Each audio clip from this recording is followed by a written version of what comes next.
स्वभाव पृच्छामि त्वां धर्म सम्मूढचेता यच्छ्रेयस्यात् निश्चितं ब्रूहि तन्मे शिष्यस्तेऽहं शाधि मां त्वां प्रपन्नम् शिष्यस्तेऽहं शाधि मां त्वां प्रपन्नम् शिष्यस्तेऽहं शाधि मां त्वां प्रपन्नम्। जय सियाराम।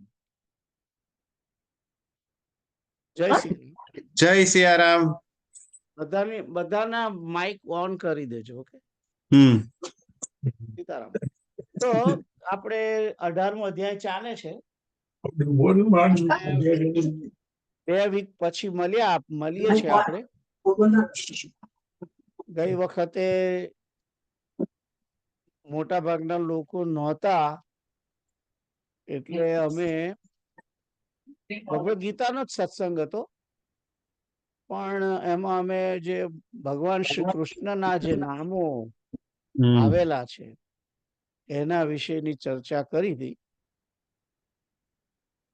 અને બીજી થોડીક એવી વિચાર તો એવો હતો કે હું કોલેજમાં હતો ને તે વખતે પ્રોફેસર જે દિવસે છોકરાઓએ હડતાલ પાડી હોય કે ના આયા હોય ને એ દિવસે શીખવાડે, એ દિવસે ક્લાસ લે અને પછી એક્ઝામમાં એ જ આવે. એટલે મને એવો વિચાર આવ્યો એક જાતની શિક્ષા. 18મો અધ્યાય પૂરો થવા આવ્યો છે એટલે આપણે એક્ઝામ લેવાના છીએ. હા કે પાછા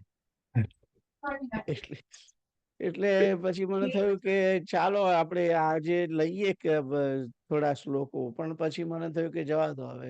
એટલે અમુક કાપલી આવી ગઈ છે એમ ને? હે, અમુક લોકોને કાપલીઓ મળી ગઈ છે એમ ને? કોઈને નથી મળી, પણ પછી મને થયું કે જે પ્રોફેસરોએ મારા ઉપર જુલમ કર્યો અમારા ઉપર, એ તમારા પર શું કરવો જોઈએ? એટલું તો શીખામણ આવવી જોઈએ કે આવું ના થાય. રાઈટ. પછી એ દિવસે અમે કોઈ શ્લોકો કર્યા નહોતા. એનીવે, તો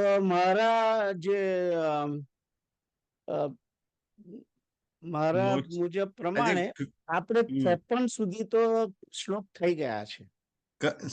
કયો બોલ્યા? કયો? 53 ના, 57 સુધી. મારામાં 57 લખેલું છે. એમ? કઈ વાંધો નહીં.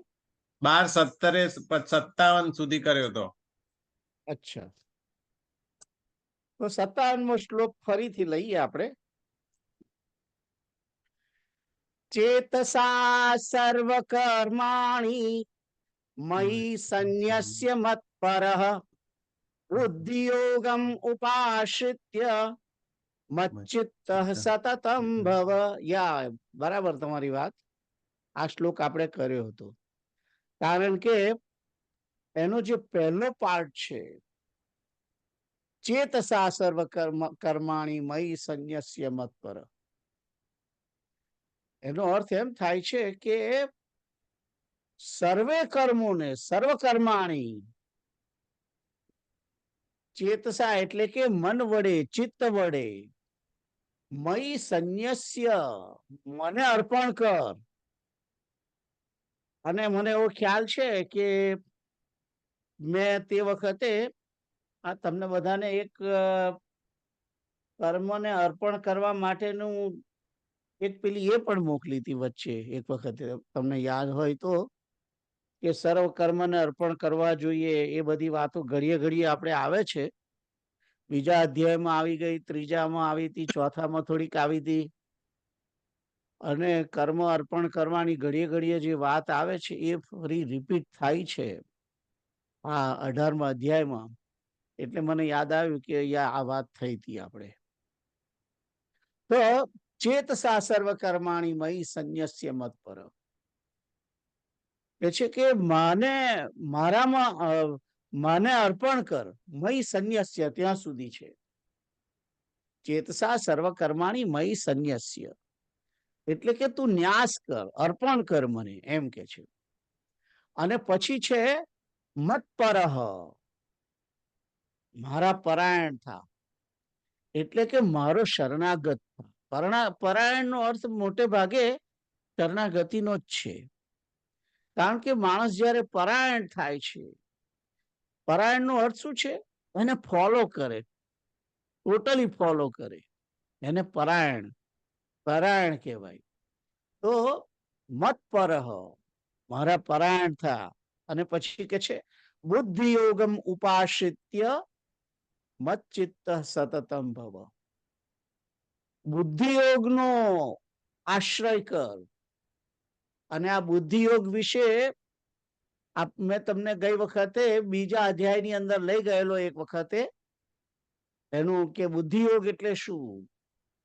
બુદ્ધિયોગ એટલે બીજું કઈ નહીં, નિષ્કામ કર્મ વડે જ્યારે ફળની નિષ્કામ કર્મ કરે છે, ફળની આશા વગર, કોઈ પણ પ્રકારની આસક્તિ વગર અને મમતા વગર આ રીતે જે કર્મ કરે છે, એનાથી બુદ્ધિ જે છે તે સમ બને છે, સમમાં જાય છે.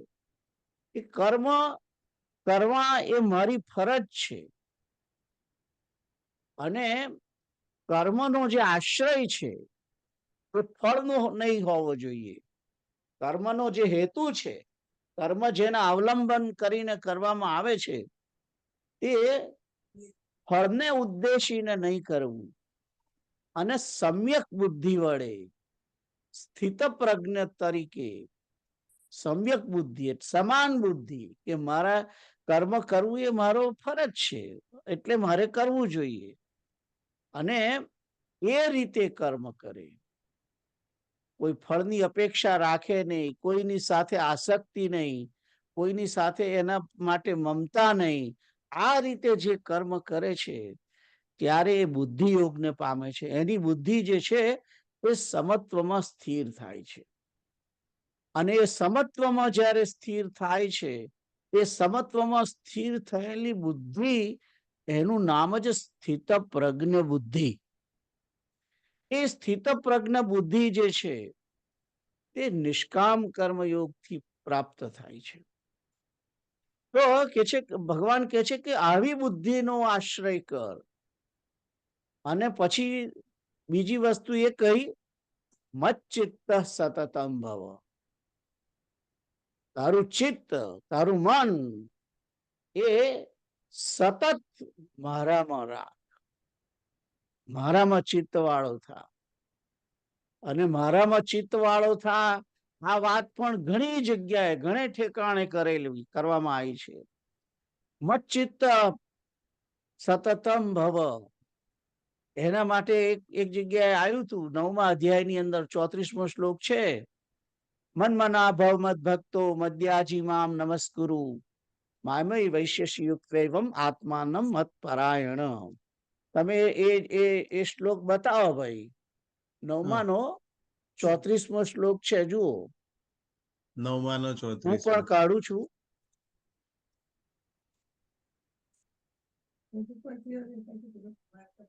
તો આ 9મા અધ્યાયની અંદર ઘણી વાતો એવી બધી આવી છે કે જેનાથી, જેનો સંબંધ આપણો જે 18મો જે આ શ્લોક અત્યારે ચાલી રહ્યો છે એના ઉદ્દેશીને છે. કે છે કે મન મના ભવ, મન મના ભવ મદ ભક્તો મદ્યાજી મામ નમસ્કુરુ મામે વૈશ્યસી યુક્તૈવમ આત્માનમ મત પરાયણ. તો અહીંયા આગળ એ જ કહ્યું છે, ભગવાને બે વસ્તુ અહીં કહી દીધી છે, મન મના ભવ અને મત પરાયણ. અને જો તમે ટ્રાન્સલેશન જુઓ તો ટ્રાન્સલેશનનો જે અર્થ, પરાયણનો અર્થ શરણ જ કરેલો છે, કે તું મારા શરણ થઈ, મારે શરણે થઈ જા, એમ કે છે. અને જે આગળ હતી એક વાત કે બુદ્ધિયોગમ ઉપાશ્રિત્ય, બુદ્ધિયોગમ ઉપાશ્રિત્ય, એ પણ વાત હતી. બીજા અધ્યાયની અંદર આવે છે એ વાત, બુદ્ધિયોગમ ઉપાશ્રિત્ય, બુદ્ધિયોગનો આશ્રય કર. એ વાત બીજા અધ્યાયની અંદર હું તમને કહું કઈ જગ્યાએ છે.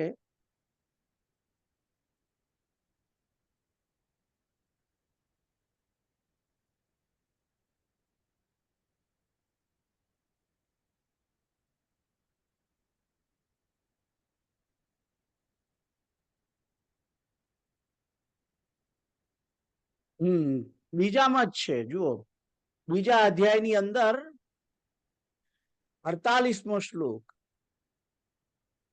અધ્યાય 2 શ્લોક નંબર 48, અને એમાં કે છે યોગસ્થ કુરુ કર્માણી સંગમ ત્યક્ત્વા ધનંજય સિદ્ધ્ય સિદ્ધ્યો સમો ભૂત્વા સમત્વમ યોગ ઉચ્યતે.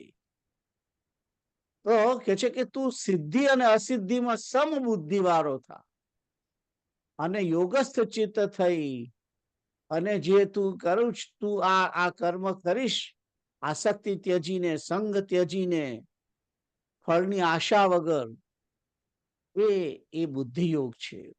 એ જ સમત્વ યોગ. સમત્વમ યોગ ઉચ્યતે. અને એનો જ આશ્રય આગળ પછી 49 નંબરના શ્લોકમાં લખ્યું છે દુરેણ યવરમ કર્મ બુદ્ધિ યોગાત ધનંજય ઉદ્ધવ શરણમ અન્વિચ્છ કૃપણા ફલ હેતવ. તો કે છે કે સમત્વી બુદ્ધિનો આશ્રય ગ્રહણ કર, બુદ્ધવ શરણમ અન્વિચ્છ, કારણ કે ફલ હેતવ કૃપણા, ફલની ઈચ્છા વાળો કૃપણ હોય છે, અત્યંત દીન હોય છે.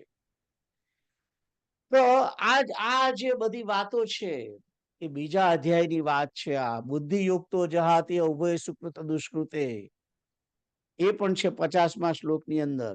તો બુદ્ધિ યોગનો આશ્રય, બુદ્ધિ યોગ સમત્વમાં ક્યારે થાય? કે જ્યારે વ્યક્તિ આસક્તિ ત્યજીને કર્મ કરે, ફળની ઈચ્છા ના રાખે, સિદ્ધિની કોઈ ઈચ્છા નહીં, ફળ મળવું કે ના મળવું એની કોઈ એને પરવા ના હોય, અને કર્મ સફળ થાય તો પણ ઠીક છે અને ના થાય તો પણ ઠીક છે, આ રીતે જે કર્મ કરે છે ત્યારે બુદ્ધિ એ સ્થિત થાય છે, સમમાં આવે છે, સ્થિત પ્રજ્ઞ થાય છે, એની બુદ્ધિ સ્થિર થાય છે. તો એ વાત આ 18મા અધ્યાયની અંદર કરી છે. ચેતસા સર્વ કર્માણી મયી સંન્યસ્ય મત પર બુદ્ધિ યોગમ ઉપાશ્રિત્ય મચ્ચિત્ત સતતમ ભવ. તો આ શ્લોકની અંદર 3 વાત કરી છે ભગવાને. કે છે કે સર્વ કર્મોને મન વડે મારામાં અર્પણ કર અને મારા પરાયણ થઈ અને બુદ્ધિ યોગનો તું આશ્રય કર.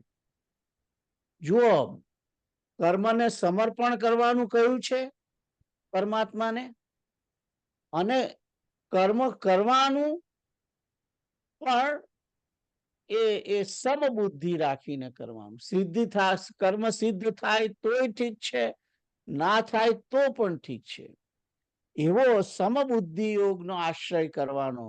અને પછી કે છે કે સતતમ મત ચિત્ત ભવ, કે છે કે મારામાં ચિત્ત વાળો થા, એટલે પરમાત્માને તું અંદર કન્ટિન્યુઅસ સ્મરણ કર. બેઝિકલી મત ચિત્ત, ચિત્ત પરમાત્માની અંદર રાખ, કે મન મારામાં રાખ, એ વાત કરી છે. એટલે હવે જ્યારે મન પરમાત્માની અંદર હોય છે જ્યારે વ્યક્તિનું, ત્યારે હંમેશા જોડે જોડે ઇન્દ્રિયો જોડાય જ છે. અને કોઈ પણ ઇન્દ્રિય કર્મ કરે છે, કર્મેન્દ્રિય અથવા તો જ્ઞાનેન્દ્રિય, ઇન્દ્રિયો જ્યારે ક્યારે કર્મ કરી શકે? જ્યારે મન જોડાય ત્યારે. હવે આપણું મન જો પરમાત્માની સાથે જોડાયેલું હોય તો પછી ઇન્દ્રિયો પણ પરમાત્માની સાથે જ જોડાય ઓટોમેટિકલી. તો આ વાત અહીં સમજવાની છે. તો આ 57મા શ્લોકમાં કોઈને ક્વેશ્ચન છે?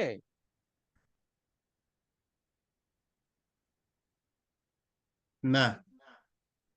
ઓલરાઈટ, તો આગળનો શ્લોક હવે તમે 58 નંબરનો વાંચો કેતુલભાઈ. હા હા હા.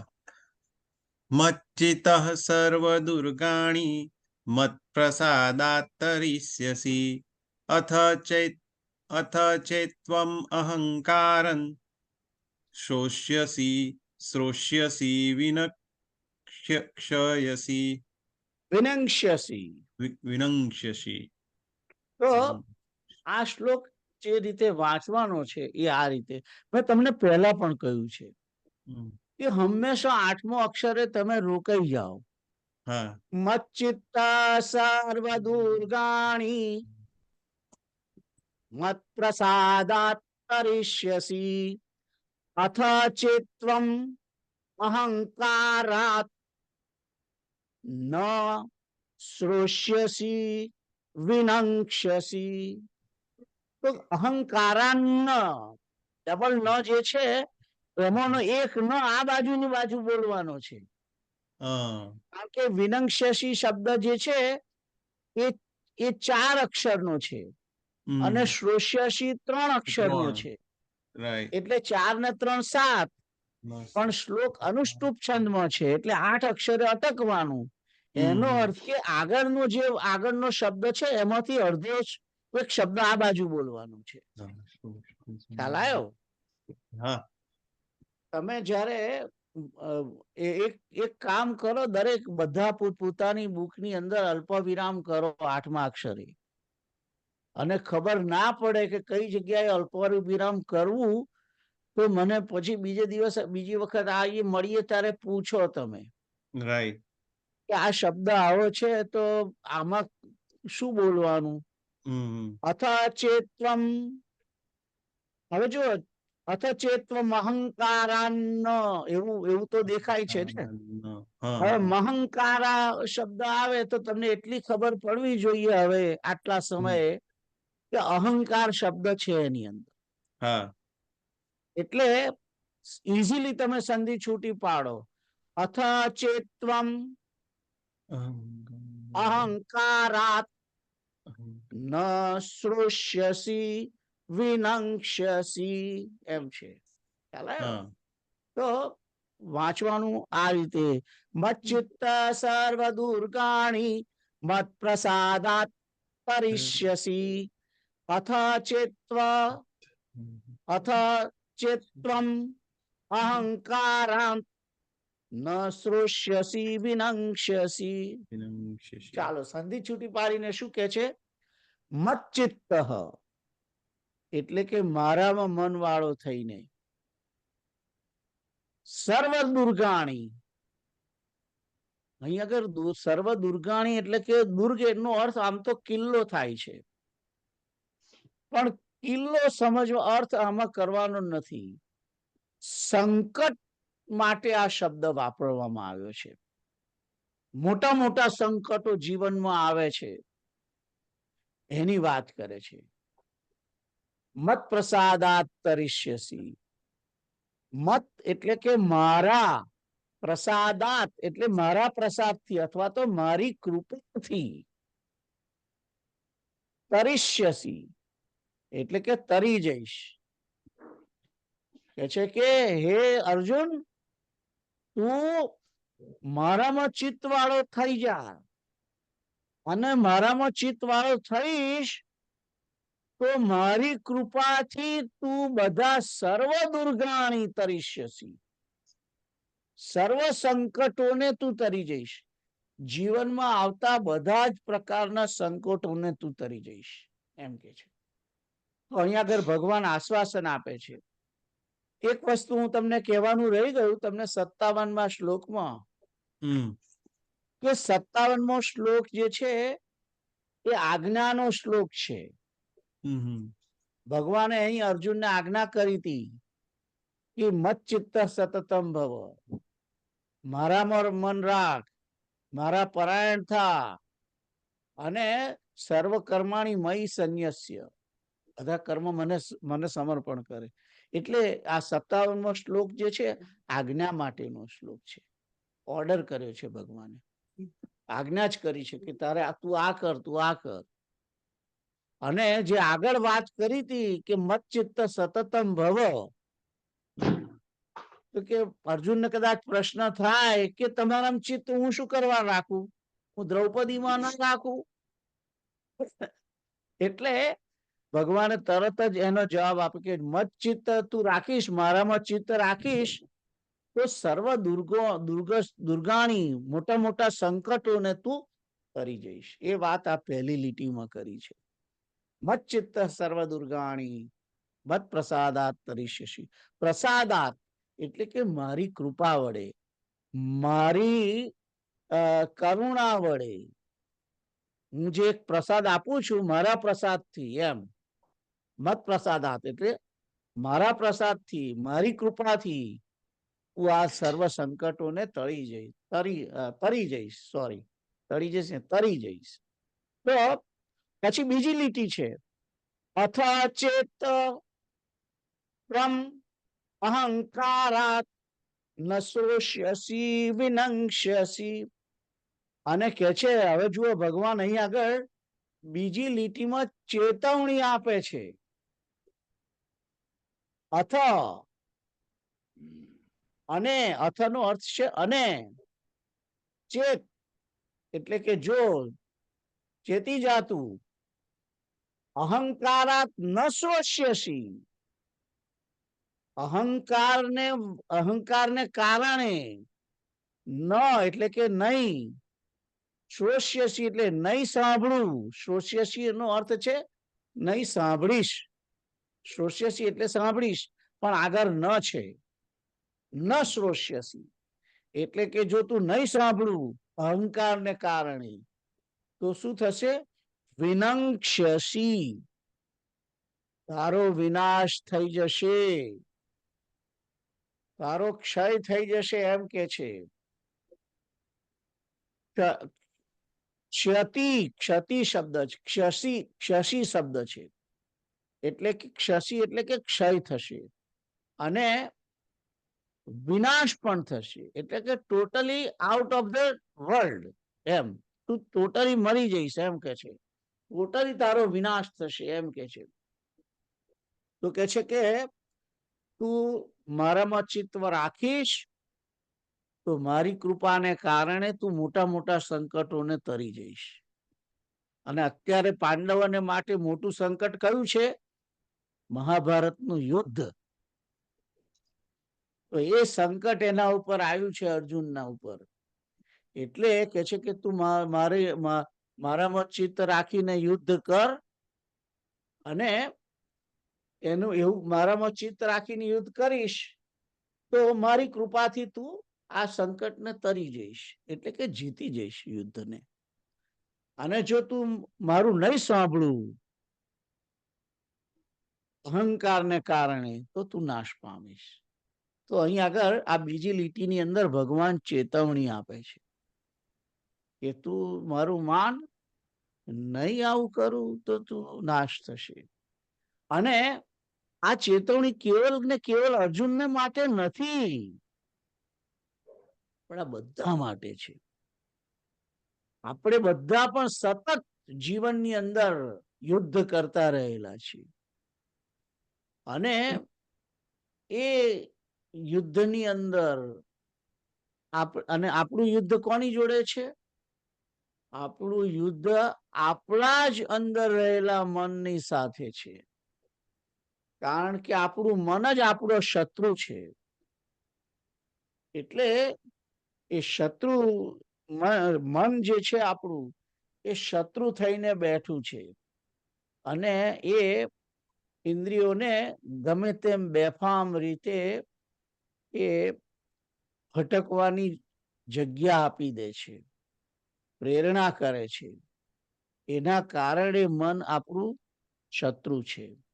તો એ શત્રુની સામે લડવાનું છે આપણે બધાએ.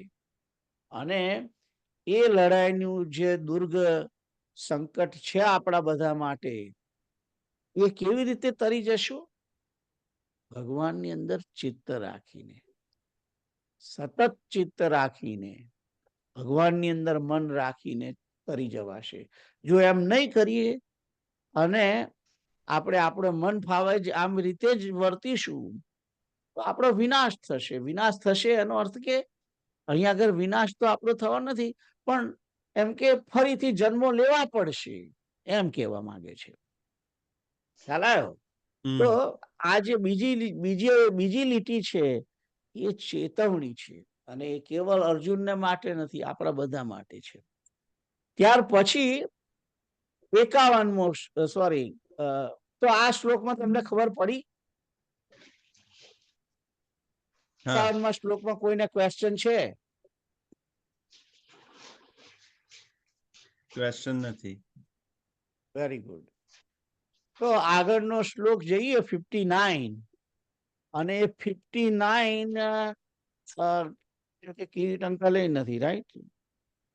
છે કિરીટ અંકલ, પણ હમણાં અત્યારે વિડીયોમાં આગા પાછા છે, રાઈટ? યા, કઈ વાંધો નહીં. તો કેતુલ તું જ વાંચ આપણે, ચાલો.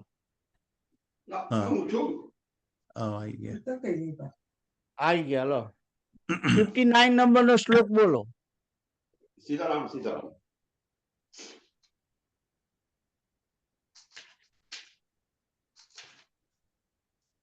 યત અહંકારમ આશ્રિત્ય ન યોષ્યતે ઇતિ મન્યસે મિથ્યા એષમ વ્યવસાય તે પ્રકૃતિ ત્વામ નિક્ષ્યતિ નિયોક્ષ્યતિ. તો આ શ્લોક આ રીતે બોલવાનો છે.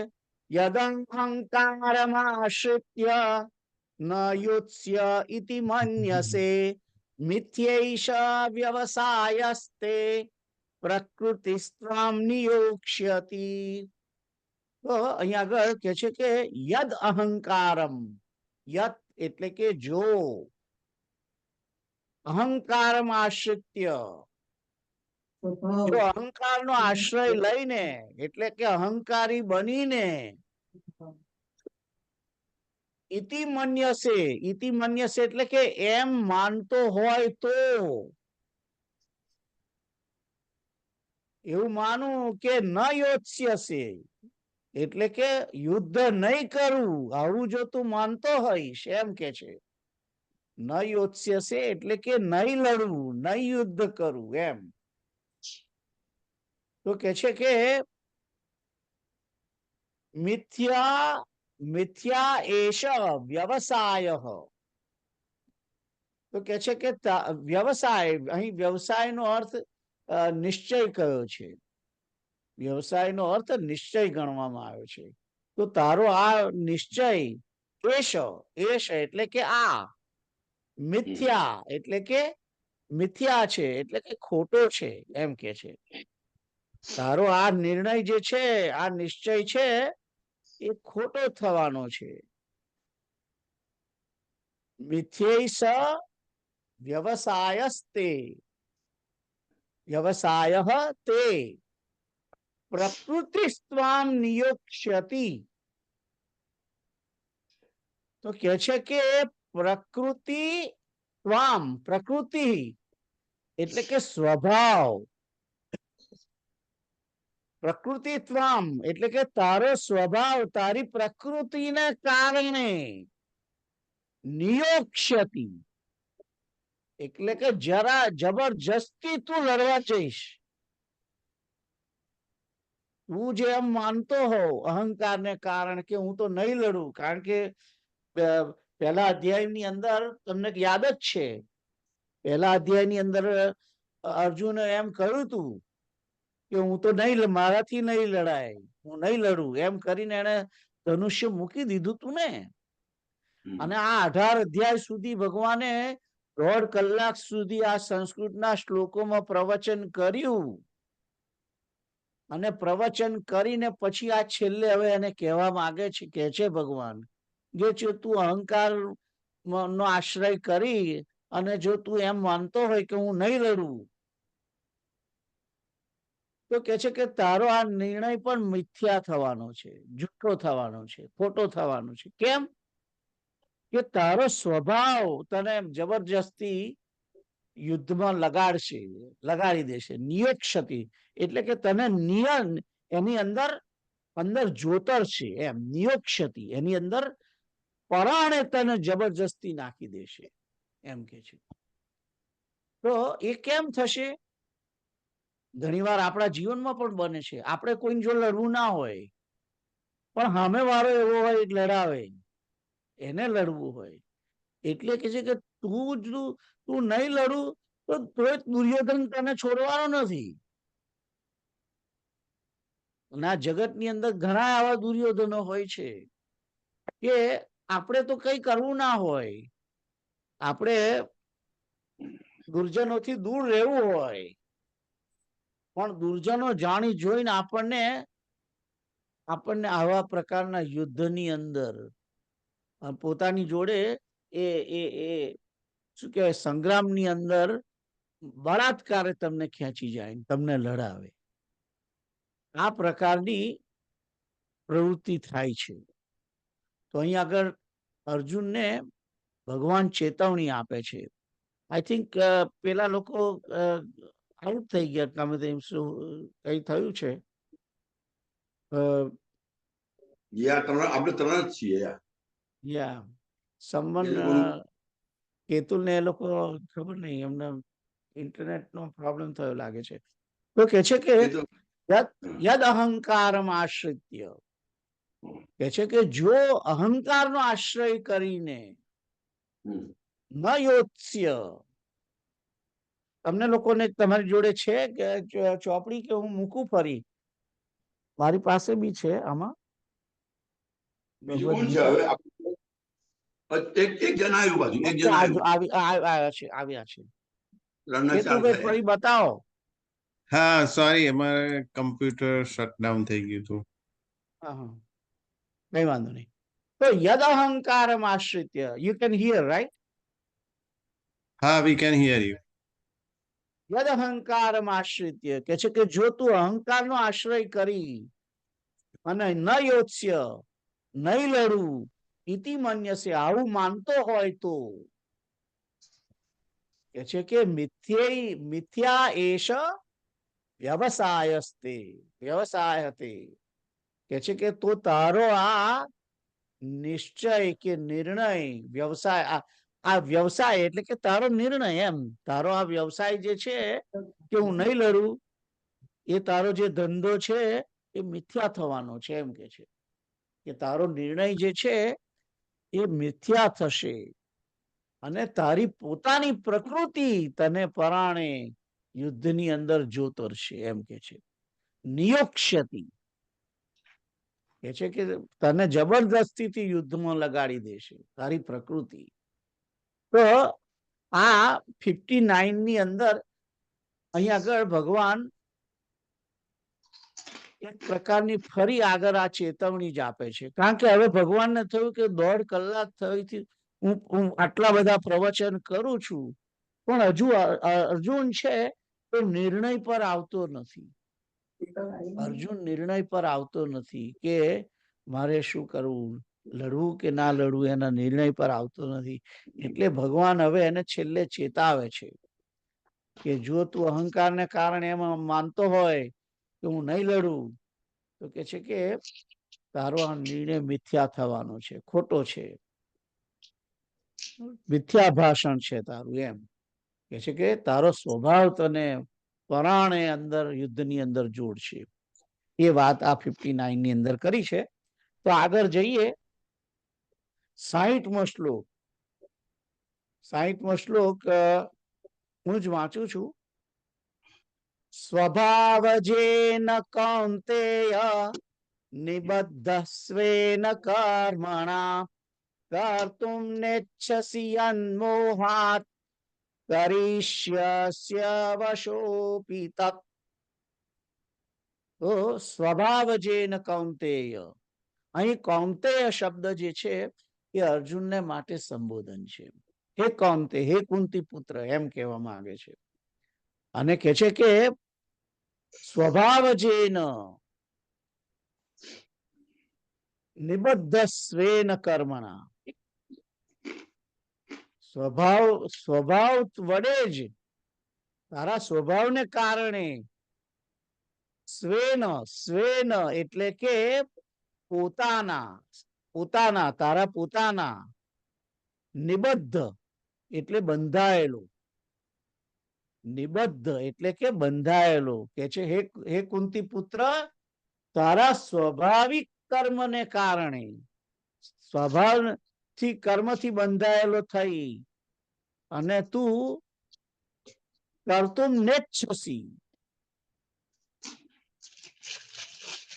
નહીં કરવા ચાહે તો પણ યન્મોહાત, કે છે કે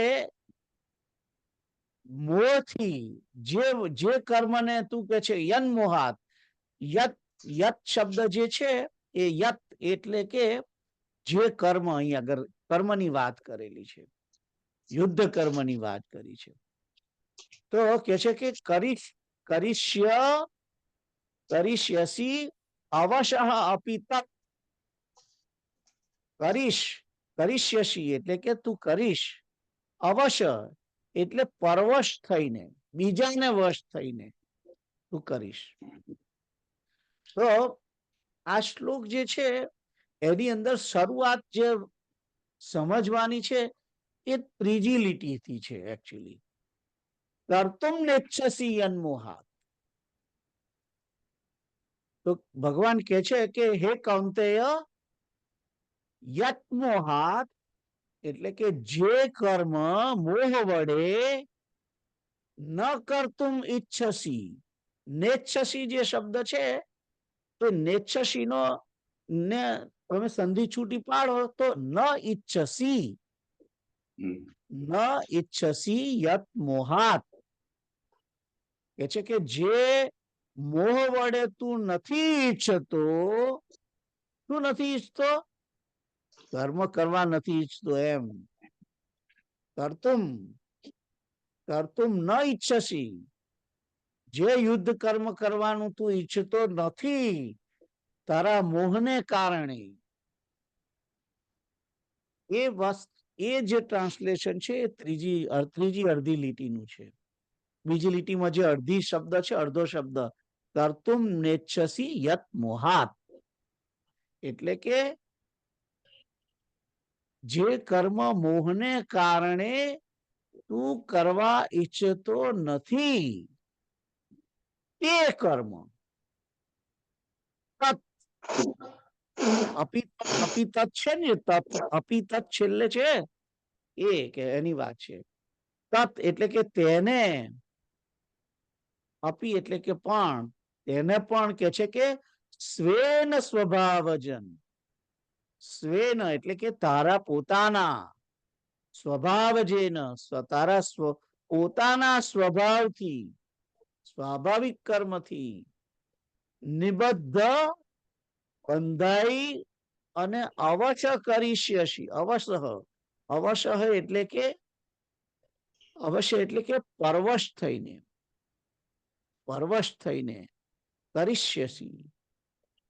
કરીશ્યસી અવશો અપી એવું શબ્દ છે. કરીશ્યસી અવશ એટલે કે પરવશ થઈને કરીશ. શું કરીશ? તો તું આ યુદ્ધ નહીં કરવાનું જે વિચારી રહ્યો છું એ મોહને કારણે જે તું આમ ઈચ્છતો હોય કે હું યુદ્ધ નહીં કરું, તો કે છે કે તું તારા પોતાના સ્વાભાવિક કર્મને કારણે તું કે છે કે એ યુદ્ધ પરાણે પરવશ થઈને કરીશ, કારણ કે તારો સ્વભાવ લડવાનો છે. તું યુદ્ધના મેદાનની અંદર તું ક્ષત્રિય, તારો ધર્મ ક્ષત્રિયનો છે અને આખી જિંદગી તે યુદ્ધ જ લડ્યા છે. એટલે તારો પોતાનો જે સ્વભાવજન્ય જે કર્મ છે, દરેકને પોતપોતાનું સ્વભાવજન્ય કર્મ હોય છે. એ સ્વભાવજન્ય કર્મ જે છે એ દરેક પોતે પરવશ થઈને કરે. આજે મને કેતુલ કે કોઈ ના આવ્યું હોય પણ તેમ છતાં મને સમજાવવાની, મને જે આ અભ્યાસ કરવાની જે ટેવ પડેલી છે એ હું પરવશ થઈને કરું, કે મારો સ્વભાવ છે કે હું કોઈને સમજાવું, હું જે ભણ્યો છે હું કોઈને સમજાવું, સારી રીતે સમજાવું. આવો જે મારો પોતાનો અંદરનો જે સ્વભાવ છે એના લીધે કેતુલ ભલે ના આવે કે ના પાડે કે ના અમે તો આવતા વીકે નહીં આવવાના, તો પણ યોગેશભાઈ તો ઝૂમ ચાલુ કરીને બેસી જાય. તો શું છે? સ્વભાવજન. એનો સ્વભાવ એવો છે, મારો પોતાનો સ્વભાવ એવો છે કે હું કોઈને શિક્ષક બનીને સમજાવું અને વ્યસન મારી જૂમની જે પ્રવૃત્તિ છે એ મારા સ્વભાવને કારણે જ થયેલી છે. વ્યસન છે તમને, વ્યસન. વ્યસન છે, ધેટ્સ રાઈટ. સુટેવ છે, સુટેવ. પ્રકારનું સારી વ્યસન વાત. છે, ધેટ્સ રાઈટ. એટલે કઈ હું તમને જે સમજાવું, જે આ ગીતાના ક્લાસ લઉં છું, એ તમે એકચ્યુઅલી મારા પર ઉપકાર કરો છો, મને સાંભળો છો. બાકી બાજુના જ રૂમમાં રંજન બેઠી છે, ટીવી જુએ છે, એ જ મન નહીં સાંભળતી. લો, ખ્યાલ આવ્યો? એટલે એ ટીવી પર અમારો ઉપકાર સ્વભાવ કરે છે. છે. હે? એ ટીવી પર ઉપકાર કરે છે. That's right.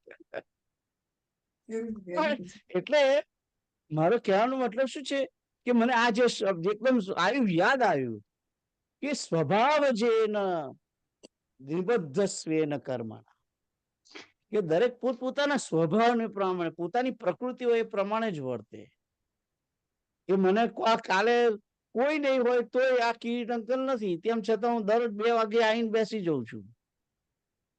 કારણ કે મને સ્વભાવ પડી ગયેલો છે ગાવાનો, ભજન કરવાનો.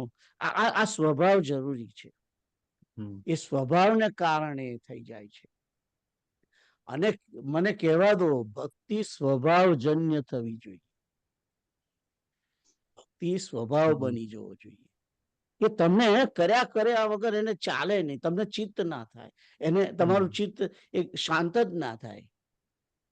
હું જ્યાં સુધી કઈ 1-2 ચોપડીઓ વાંચું નહીં, ભાગવતની કે ગીતાની કે રામાયણની, તો મને એમ ના થાય કે મેં આજે કઈ કર્યું. ખ્યાલ આવ્યો? એટલે આ સ્વભાવ છે અને દરેકે પોતપોતાનો સ્વભાવ સમજવો જોઈએ.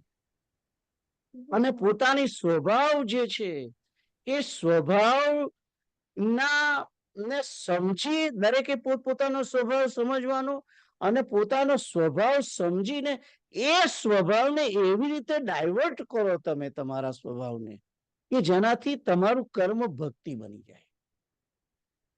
આ રીતે કરવાનું છે બધું. એટલે શું થાય કે જે ભક્તિ છે પેશન થઈ જાય. ખ્યાલ આવ્યો? પેશન થઈ જવી જોઈએ. તો અહીંયા આગળ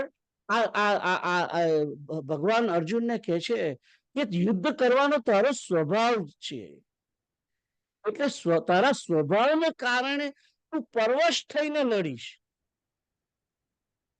કોઈક બીજો મારતો હશે બાણ તો તું તરત તારું ખેંચીને સામો લડવા શરૂ થઈ જઈશ, એમ કહેવા માંગે છે ભગવાન. તો આ જે શ્લોક છે એની અંદર જેનો અર્થ છે એ બીજી લીટીની પહેલી અડધી થી શરૂ થાય છે. કર્તુમ નેચ્છસી અન્મોહાત, જો મોહને વશ થઈને તું નહીં કર્મ કરવા માટે નહીં ઈચ્છું, તો પણ હે કૌંતેય સ્વભાવ જેન સ્વેન, તારા પોતાના સ્વભાવ જેન કર્મણા નિબદ્ધ, તારા પોતાનો સ્વાભાવિક કર્મથી બંધાયેલો હોવાને કારણે તું પરવશ થઈને કરીશ આ કર્મ, એમ કે છે. એના કરતા તું સમજીને કર, એમ કહેવા માંગે છે ભગવાન. ખ્યાલ આવ્યો? કે તારું કર્મ જે આ યુદ્ધનું છે એને તું ભક્તિ બનાવી દે. એને તું ભક્તિ બનાવી દે. કેવી રીતે ભક્તિ બનાવી દે? કે મારે આ કૌરવોને મારવાના નથી, વેર લેવા માટે નહીં. ભારતની અંદર, આ જગતની અંદર ધર્મનું સંસ્થાપન કરવા માટે, ધર્મનું સંસ્થાપન કરવા માટે મારો પોતાનો જે ભાગ છે એવું ભજવું. ધર્મનું સંસ્થાપન કરવા માટે દુર્યોધનને મારી અને જે ધર્મ ધુરંધર યુધિષ્ઠિર છે એનું રાજ્ય બને. ધર્મનું રાજ્ય એટલે કે પ્રજાને ધર્મ તરફ વાળવાની ને. રાજા ધાર્મિક હોય તો જ પ્રજા ધાર્મિક થાય, પણ રાજા જ જો અધાર્મિક હશે તો પ્રજા પણ અધર્મમાં જ વળશે. એટલે ભગવાન અર્જુનને એમ કહેવા માંગે છે કે તું એમ વિચારીશ કે તું નહીં લડું, પણ તારા સ્વભાવને કારણે તું લડીશ એના કરતા હું તને કહું છું એમ કર કે રાજ્ય પામવાની ઈચ્છા નહીં, ફળની ઈચ્છા નહીં, પણ જગતને અધર્મથી બચાવવા માટે આ યુદ્ધ કર, એમ સમજાવવા માટે એનો મેન જે અર્થ છે એ આ છે. તો 60મો શ્લોક તમને બધાને ખબર પડી? કોઈને ક્વેશ્ચન છે? વિતુલભાઈ ક્વેશ્ચન છે? ના, ક્વેશ્ચન નથી. Very good.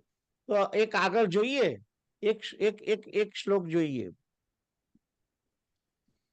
ઈશ્વર સર્વભૂતાનામ હૃદ્દેશેર્જુન તિષ્ઠતિ ભ્રામયન સર્વભૂતાની યંત્રારૂઢાની માયયા.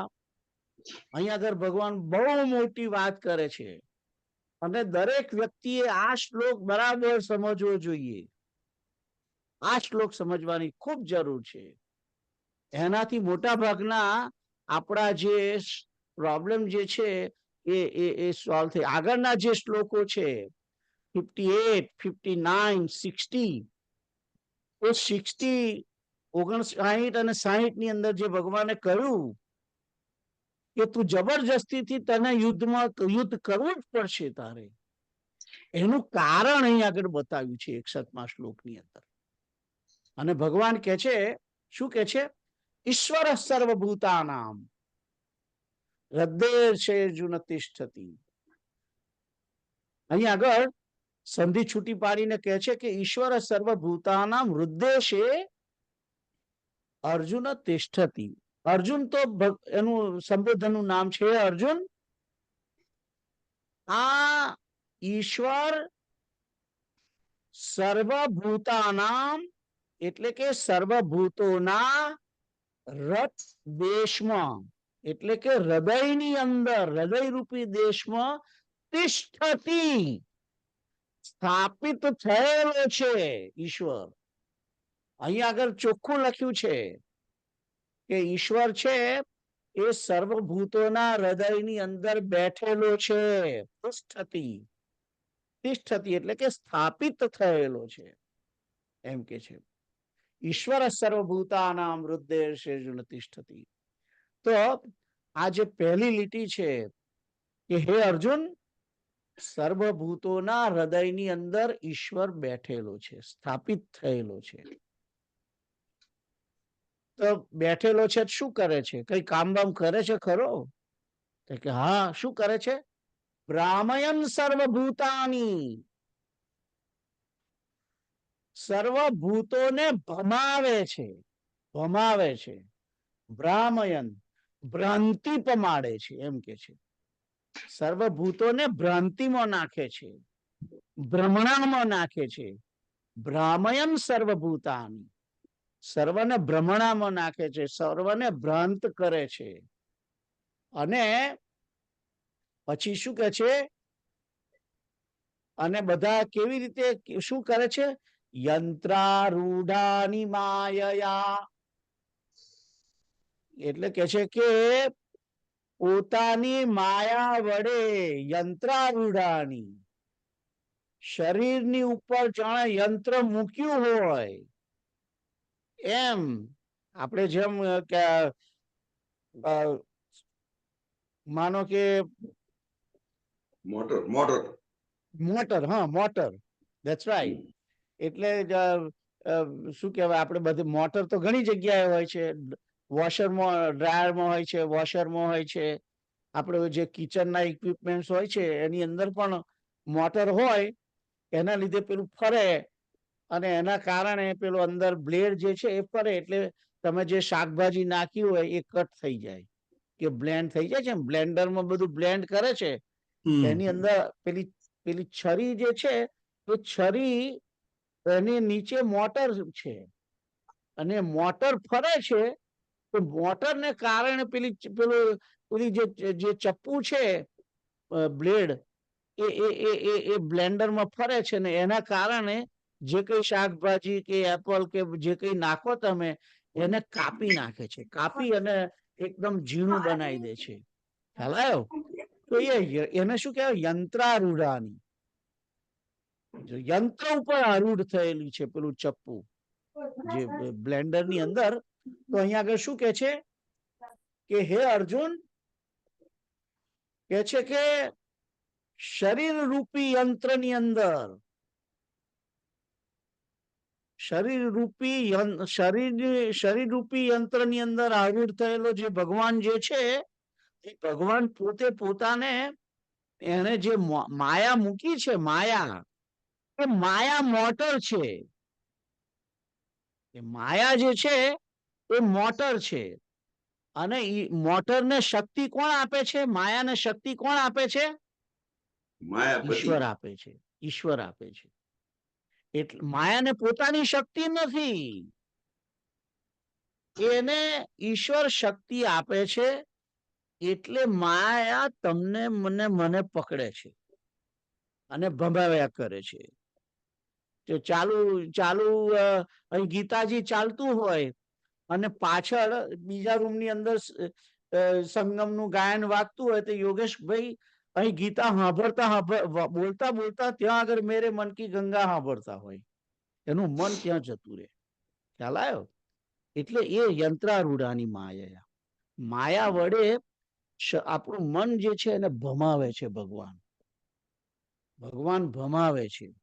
એટલે અહીંયા આગળ એમ કે છે કે હે અર્જુન, શરીર રૂપી યંત્રમાં આરૂઢ થયેલા આ બધા પ્રાણીઓ જે છે એને ઈશ્વર પોતાની માયા વડે તેમના કર્મોના અનુસાર કે છે કે સર્વભૂતોને ભમાવે છે. એ ભગવાન આ સર્વભૂતોના હૃદયની અંદર સ્થિત છે. જે આ સર્વભૂતોના હૃદયની અંદર સ્થિત થયેલો પરમાત્મા છે, એ પોતાની માયા વડે જાણે યંત્ર ઉપર આરૂઢ થયેલા હોય એમ થઈ માયાને યંત્ર પર આરૂઢ કરી અને સર્વભૂતોને ભમાવ્યા કરે છે. આપણું મન જે આગુ પાછું થાય છે, ભમ્યા કરે છે, એનું કારણ પરમાત્માની માયા છે. પરમાત્માની માયા છે. તો પણ આ માયા જે છે એ માયાને વ્યક્તિ ક્યારે એનેથી તરી જાય? એ જો પરમાત્માની અંદર સતત ચિત્ત રાખે તો.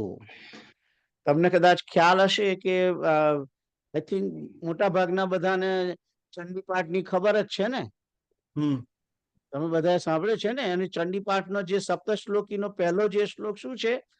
ઓમ જ્ઞાનિનામ અપિ ચેતાંસી દેવી ભગવતી હિસા બલાદાત કૃષ્ય મોહાય મહામાયા પ્રયચ્છતિ. તો એનો અર્થ શું છે? કે જ્ઞાનીઓના ચિત્તને પણ આ દેવી ભગવતી છે બલાત કે છે કે એ જ્ઞાનીઓના ચિત્તને પણ મોહની અંદર નાખી દે છે. પોતાની માયા વડે ઓમ જ્ઞાનિનામ અપિ ચેતાંસી દેવી ભગવતી હિસા બલાદાત અકૃષ્ય એટલે કે ખેંચે છે. બલાદાત કૃષ્ય મોહાય મહામાયા પ્રયચ્છતિ. તો કે છે કે પરાણે ખેંચીને કે છે કે માયાની અંદર નાખે છે પરમાત્મા, આ જગદંબા. એટલે એ જ વાત આ શ્લોક એપ્રોક્સિમેટલી સેમ ટાઈપ એનો ભાવાર્થ લાગે છે. એની જોડે મેચ થાય છે. એ શ્લોક જે ચંડીપાઠનો જે શ્લોક છે એની સાથે આ મેચ થાય છે. એ પરમાત્મા જ આપણા બધાની અંદર રહેલો છે. સર્વના શરીરની અંદર પરમાત્મા રહેલો છે. અને એ અંદર રહેલો પરમાત્મા એ પોતાની માયા રૂપી યંત્ર વડે બધાના ચિત્તને ભમાવ્યા કરે છે. બધાના ચિત્તને ભમાવ્યા કરે છે. તો આ ચિત્ત જે ભમાવે છે, ચિત્તને ભમાવનાર કોણ છે? એનો અર્થ શું થયો? આપણા બધાના ચિત્તને ભમાવે કોણ છે? હરિ.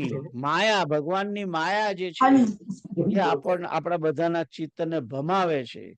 એટલે એટલે જે અર્જુન જો એમ વિચારતો હોય અહંકારને કારણે કે હું કે છે કે યુદ્ધ નહીં કરું, આવું જે વિચારતો હોય તો એ બનવાનું નથી. કારણ કે એની અંદર પરમાત્મા રહેલો છે અને એ પરમાત્મા બેઠેલો પરમાત્મા પોતાની માયા વડે અર્જુનના ચિત્તને પણ ભમાવશે. અને જ્યારે ભમાવશે ત્યારે અર્જુનને કરવું જ પડશે, યુદ્ધ કરવું જ પડશે. એટલે જે આગળનો તમને 58, 59 અને 60 એ 3 જે શ્લોકો છે એની અંદર કહ્યું કે જો તું મારું નહીં સાંભળું અને અહંકારને કારણે કે છે કે તું વિચારતો હોવ કે હું નહીં લડું, આવું વિચારતો હોઈશ તો કે છે તું નષ્ટ થઈ જઈશ, તારો નાશ થશે. તું અહંકારનો આશ્રય લઈ અને એમ વિચારતો હોય કે હું યુદ્ધ નહીં કરું તો કે છે તારો નિર્ણય મિથ્યા છે. કારણ કે ક્ષત્રિયના સ્વભાવ મુજબ જબરદસ્તી તું કરીશ. એ જબરજસ્તી કેમ યુદ્ધમાં લાગશે? કારણ કે બ્રાહ્મયન સર્વભૂતાની યંત્રારૂઢાની માયા. ખ્યાલ આવ્યો? જે ઈશ્વર પોતાની માયા રૂપી યંત્ર વડે પરાણે અર્જુનને જબરજસ્તી યુદ્ધમાં લગાડશે એમ કે છે. તું લાગી જઈશ ઓટોમેટિક, માયાને કારણે લાગીશ. હું કહીશ તો નહીં માનું પણ તું માયાને કારણે લાગીશ એમ કે છે. મને નારદજી યાદ આવ્યા. હે? મને નારદજી આવ્યા. યા બોલો. પ્રતિક્ષણ વર્ધનમ પ્રતિક્ષણ બ્રહ્મણમ. તો તમને 59, 60, 58 અને 61 આ બધામાં કોઈ ક્વેશ્ચન છે ખરો તમને બધાને? કોઈને ક્વેશ્ચન છે? તમને બધાને સમજણ પડી? આપણે જે કર્મ કરીએ છીએ ભગવાનની માયા નીચે કરીએ છીએ પણ આપણી બુદ્ધિનું ક્યાં મહત્વ ક્યાં આવ્યું?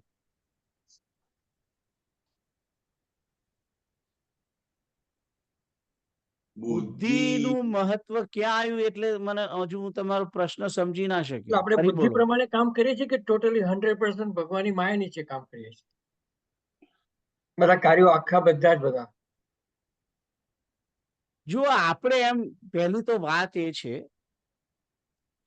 કે આપણે બધા જે કર્મ કરીએ છીએ એ બુદ્ધિ વડે જ કરીએ છીએ, પણ એ બુદ્ધિને આપણી માની બેઠા છીએ.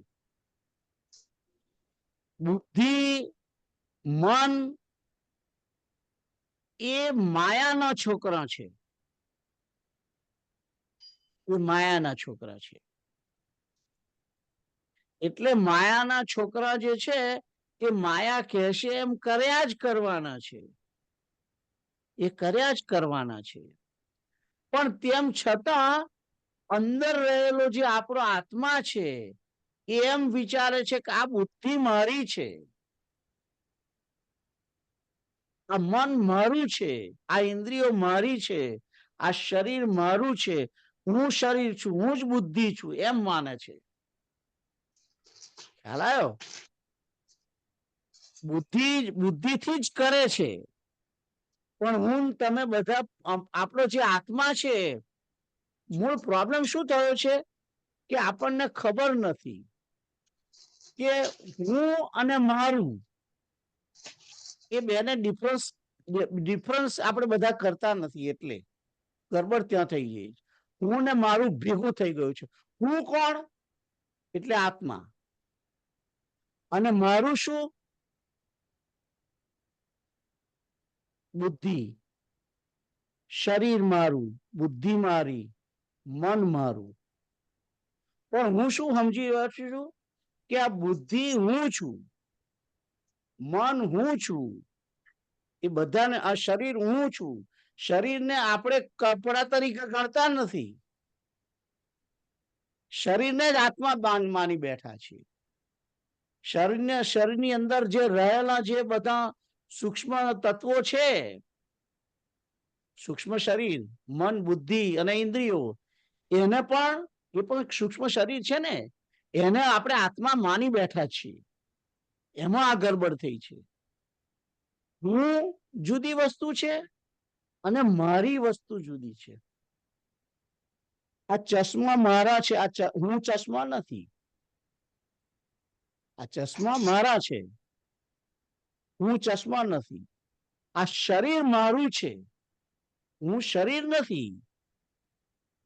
તમને ખ્યાલ આવે છે? બુદ્ધિ મારી છે, હું બુદ્ધિ નથી. પણ આપણે માની બેઠા છીએ કે બુદ્ધિ હું જ છું, હું બુદ્ધિ છું, બુદ્ધિ મારી છે, હું જ બુદ્ધિ છું, અને અને અને પેલું મન પણ હું જ છું, એમ સમજી. એટલું બધું તાદાત્મ્ય થઈ ગયું છે. શરીર નું જે સૂક્ષ્મ શરીર, સ્થૂળ શરીર, એની વચ્ચે આત્માને એટલો બધો મેળ પડી ગયો છે, સ્ટ્રોંગ, કે છૂટું પાડી શકતું નથી. આ મુશ્કેલી છે. અને જુઓ, આપણા બધા જ કાર્યો એ શરીરલક્ષી છે, આત્મલક્ષી નથી. આત્મલક્ષી નથી. તમે મન છંછેડ્યો અત્યારે, હવે 9:05 છંછેડ્યો. એમની સાંભળો. એટલે આગલા શ્લોકમાં ભગવાને શું કીધું કે હા. તારે પરવશ થઈને કામ કરવું જ પડશે, બરાબર, યુદ્ધ કરવું જ પડશે.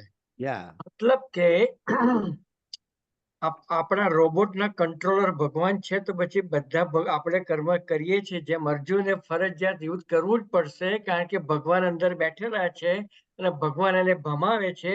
તો ભગવાન આપણને ભમાવે છે, તો ભગવાન આપણી પાસે કર્મ કરાવે છે, તો પછી આપણને પાપ પુણ્ય ના લાગવું જોઈએ.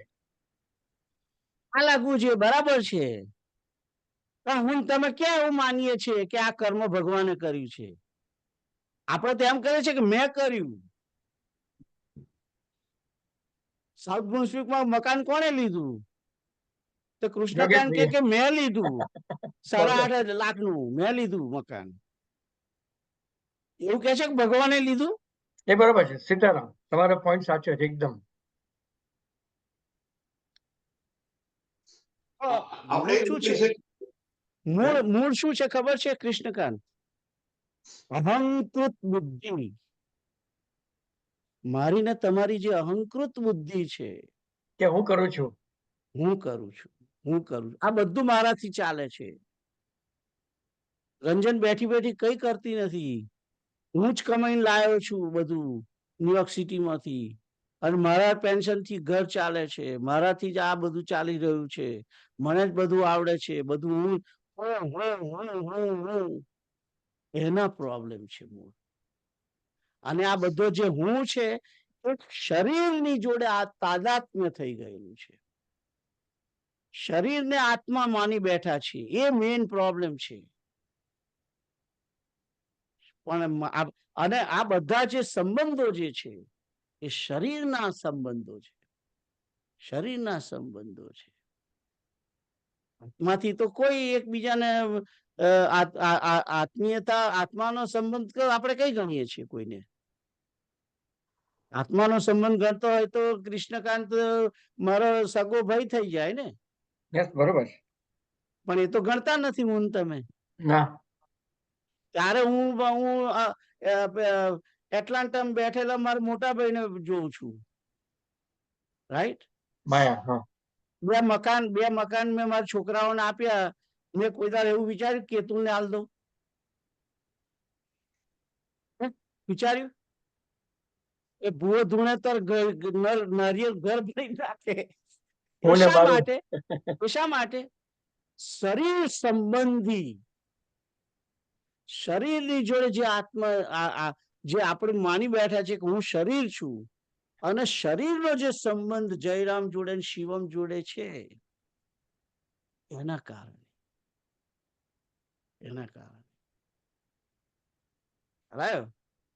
આ બધી માયા જે છે, એ માયા, કારણ કે શરીર જે છે એ જડ છે ને. શરીર, ઇન્દ્રિયો, મન, બુદ્ધિ, આ બધા માયાનો છોકરો છે. એટલે એ છોકરો એ બાજુ જ જવાના. આપણે આત્મા જે છે એ આત્મા તો આવેલો છે, આ નગરની અંદર આવીને બેઠો છે, ફરવા આવ્યો છે ટેમ્પરરી. જેવી રીતે હું તમે કોઈ પણ એરપોર્ટના ગેટ આગળ આવીને બેઠા હોઈએ થોડીક વાર અને પછી બીજી ફ્લાઇટ લઈને આગળ જવાનું છે, તો આપણે સમજતા જ નથી કે આપણે કે આપણે આ ફ્લાઇટ આ એરપોર્ટ છોડવાનું છે, એરપોર્ટ છોડીને જવાનું છે બીજે, એ સમજતા જ નથી હું તમે. ગરબડો બધી બહુ મોટી થયેલી છે, પણ શું થાય હવે? એટલે કર્મ કરતી વખતે ભાવના એવી ના હોવી જોઈએ કે હું કર્મ નથી કરતો એમ. That's right. એટલે તો કહ્યું નિર્મમો આસક્તિ ત્યજીને કર. એ શા માટે કહ્યું? આસક્તિ ત્યજીને કર્મ કરવાનું. આસક્તિ છે મને કે મેં કર્યું, એ આસક્તિ છોડવાની છે. વસ્તુ વ્યક્તિ બંનેની આસક્તિ છોડવાની. તો આ પોઈન્ટ તમે બહુ મોડો ખોલ્યો. સારો બરોબર, છે. સોરી. Anyway, મજા પડી, મજા પડી. પણ આવતા વીકે તમે આ પોઈન્ટ શરૂઆતમાં ખોલો, ચોક્કસ, ચોક્કસ, રાઈટ? તો એને ચોક્કસ, ડિસ્કશન વધારે થાય, મને ચોક્કસ. પણ આનંદ આવે ને તમને પણ આનંદ આવે, શ્યોર, શ્યોર. સીતારામ. રાઈટ?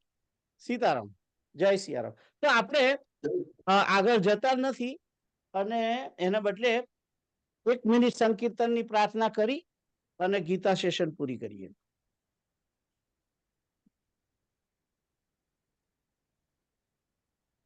હું ભૂલી ગયો આપણે કયું બોલતા હતા. જો એક વાર ના એમાં તો હું પ્રાર્થના ભૂલી ગયો. ના શ્રી કૃષ્ણ ગોવિંદ હરે મુરારે, હે નાથ નારાયણ વાસુદેવ, શ્રી કૃષ્ણ ગોવિંદ હરે મુરારે, હે નાથ નારાયણ વાસુદેવ, શ્રી કૃષ્ણ ગોવિંદ હરે મુરારે, હે નાથ નારાયણ વાસુદેવ, શ્રી કૃષ્ણ ગોવિંદ હરે, હે નાથ નારાયણ વાસુદેવ. ઓમ પૂર્ણમદ પૂર્ણમિદં પૂર્ણાત પૂર્ણમુદચ્યતે પૂર્ણસ્ય પૂર્ણમાદાય પૂર્ણમેવાવશિષ્યતે. સર્વે ભવन्तु સુખિનઃ, સર્વે સन्तु નિરામયા, સર્વે ભદ્રાણિ પશ્યन्तુ, મા કશ્ચિદ દુઃખમાપ્નુયાત. ઓમ તત્સત, ઓમ તત્સત, ઓમ તત્સત. જય સિયારામ. જય શ્રી જય શ્રી ગીતા સેશન અહીં આગળ પૂરી કરીએ છીએ અને જે રેગ્યુલર આપણે સંકીર્તન અડધો કલાક કરીએ છીએ એ હવે શરૂ કરીએ.